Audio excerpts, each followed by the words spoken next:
कलेजो प्रत्यारोपण अथवा लिभर ट्रान्सप्लान्टेसन भनेको बिग्रेको कलेजो निकाल्ने, नयाँ कलेजो लगेर जोड्ने त्यो प्रक्रियालाई कलेजो प्रत्यारोपण भनिन्छ। कलेजो बिग्रिने कन्डिसन भन्नाले लिभर सिरोसिस भन्ने रोग छ। त्यो रोगको कारणले कलेजो बिग्रिन्छ।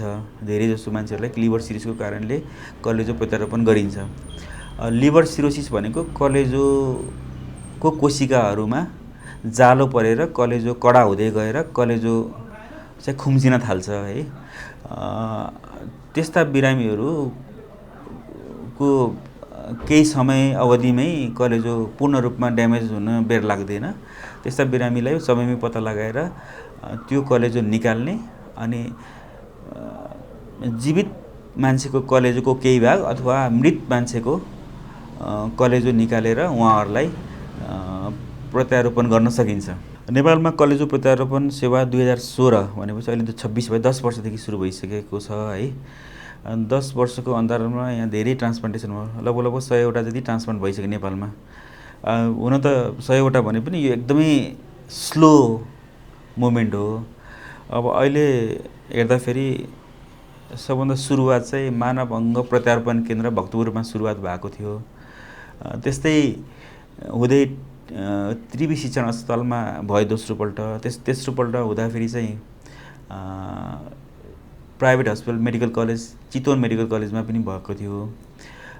त्यस्तै किस्ट मेडिकल कलेज हुँदै अहिले केएमसी काठमाडौँ मेडिकल कलेज हाम्रो अस्पतालमा पनि प्रत्यारोपण हुन्छ। यसको साथसाथै मेडिसिटी अस्पतालमा पनि सुरु भएको छ अहिले। यो हेर्दाखेरि धेरै अस्पतालमा कलेजोको प्रत्यारोपण सुरुवात त भइसक्यो, तर यसको प्रोग्रेस चाहिँ एकदमै स्लो छ। अब यसको प्रोग्रेसनलाई एकदम फास्ट गर्न, यसलाई राम्रोसँग अगाडि बढाउनलाई जनशक्तिहरू पनि धेरै उत्पादन गर्नु पर्यो सरकारले, अथवा ट्रेनिङ पठाउनु पर्यो, अथवा मान्छेहरूमा जनचेतना पनि फैलाउनु पर्यो।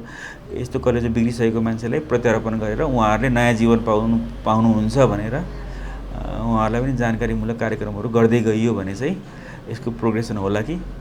लिभर फेलर भनेको कलेजोले काम नगर्ने अवस्थालाई लिभर फेलर भनिन्छ। अब सबभन्दा महत्त्वपूर्ण कारण चाहिँ सिरोसिसको कारण लिभर फेलर हुन्छ। सिरोसिस अथवा क्रोनिक लिभर डिजिज हो। अर्को चाहिँ यो चाहिँ दीर्घकालीन समस्या हो सिरोसिस भनेको। अर्को एउटा अवस्था छ एक्युट लिभर फेलर भनेको। त्यो चाहिँ अचानक कुनै कलेजोमा कुनै चोट परेर कलेजो बिग्रिन सक्छ, त्यसलाई एक्युट लिभर फेलर भनिन्छ। त्यो चाहिँ प्राय जसो चाहिँ कुनै ड्रग्स एन्ड टक्सिन कुनै औषधिको कारणले हुन सक्ला, अथवा कुनै पोइजनिङको कारणले हुन सक्ला। अघि भने जस्तै कुनै हेपाटाइटिस ए र ई को कारणले हुन सक्ला, कुनै विषादी अथवा कुनै आयुर्वेदिकको गलत प्रयोगले पनि हुनसक्छ। तर विशेष गरी सिरोसिस मैले भने अघि यो चाहिँ दीर्घकालीन रोग हो। यसको कारणले चाहिँ लिभर फेलर भयो भने चाहिँ क्रोनिक लिभर फेलर भनिन्छ अथवा acute and chronic liver failure भनिन्छ। यस्ता बिरामीहरूलाई चाहिँ उपचार गर्दाखेरि औषधिले चाहिँ सपोर्टिभ केयर मात्रै दिन सकिन्छ। यसको चाहिँ अन्तिम विकल्प भनेको प्रत्यारोपणै हो। यसलाई लिभर ट्रान्सप्लान्टेसन भनिन्छ। कसैलाई कलेजो प्रत्यारोपण गरिसकेपछि त्यसलाई ती मान्छेहरूमा चाहिँ रिजेक्सनको सम्भावना एकदमै अति हुन्छ, धेरै नै हुन्छ है। त्यस्तो रिजेक्सन अथवा शरीरले बाहिरबाट ल्याएको कलेजो लिन नखोज्ने खालको कन्डिसनलाई रिजेक्सन भनिन्छ। रिजेक्सनबाट बचाउनको लागि हामीले विभिन्न औषधिहरू चलाउँछौँ, त्यसलाई इम्युनोसप्रेसेन्ट भनिन्छ। त्यस्ता इम्युनोसप्रेसेन्टहरू चाहिँ केही इम्युनोसप्रेसेन्टहरू छन्, त्यो चाहिँ प्रत्यारोपण गरिसकेका बिरामीहरूले चाहिँ जीवनभर लिनुपर्ने हुन्छ। अब जीवित अथवा लिभिङ डोनर लिभर ट्रान्सप्लान्टेसन भन्नाले जीवित मान्छेले आफ्नो नाता प्रमाण भएको मान्छेलाई कलेजोको 50 देखि 60% चाहिँ सजिलै दिन सकिन्छ, ताकि ऊ चाहिँ हेल्दी हुनु पर्यो। उहाँहरूले दिन सक्नुहुन्छ उहाँको ब्लड ग्रुप मिल्यो भने। अब त्यो दिँदाखेरि उहाँहरूलाई असर नगर्ने खालको स्थिति हुनु पर्यो है। मृत कलेजो प्रत्यारोपण अथवा डिजिज डोनर लिभर ट्रान्सप्लान्टेसन भनेको कोही मान्छे मृत भेटिनु भयो अथवा बेवारिसी भेटिनु भयो, उहाँहरूको कलेजो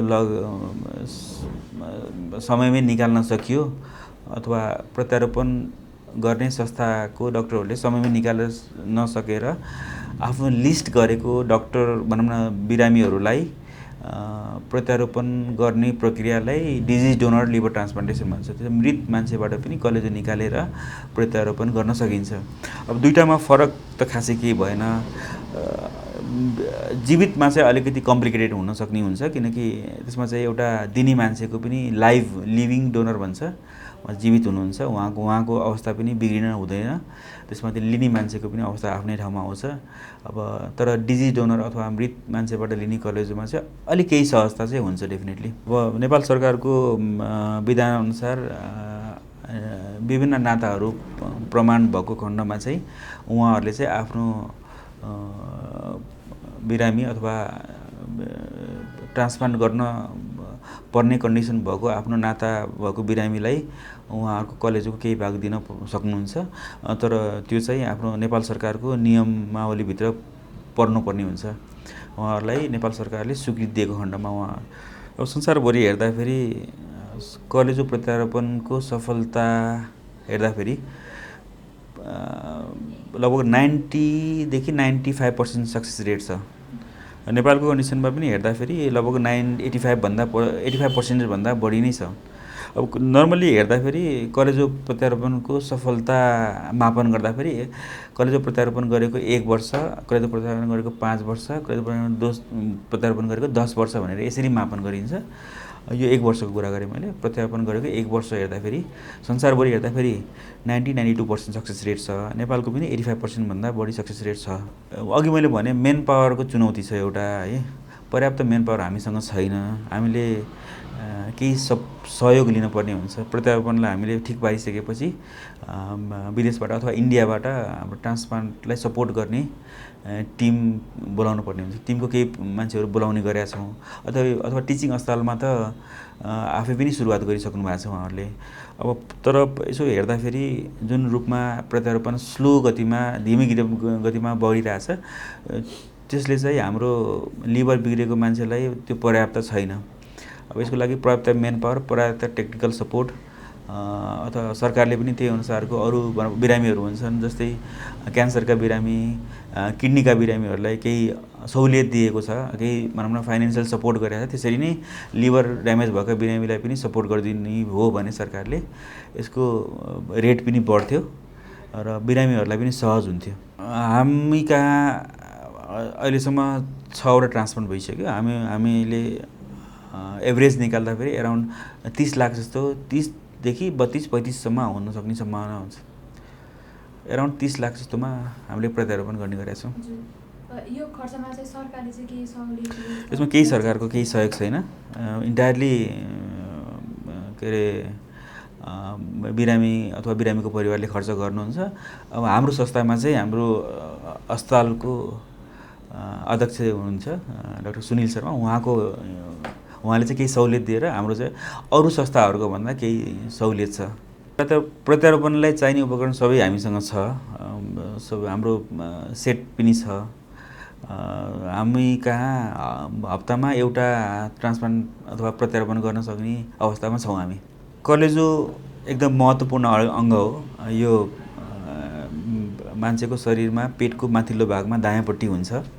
यसको औसत तौल भनेको 1300 देखि 1500 ग्राम, लगभग 1.5 किलो जस्तो हुन्छ।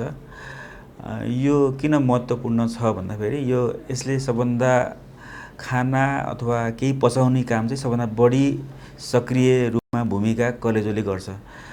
यो इम्पोर्टेन्ट ग्ल्यान्ड पनि भन्छ यसलाई।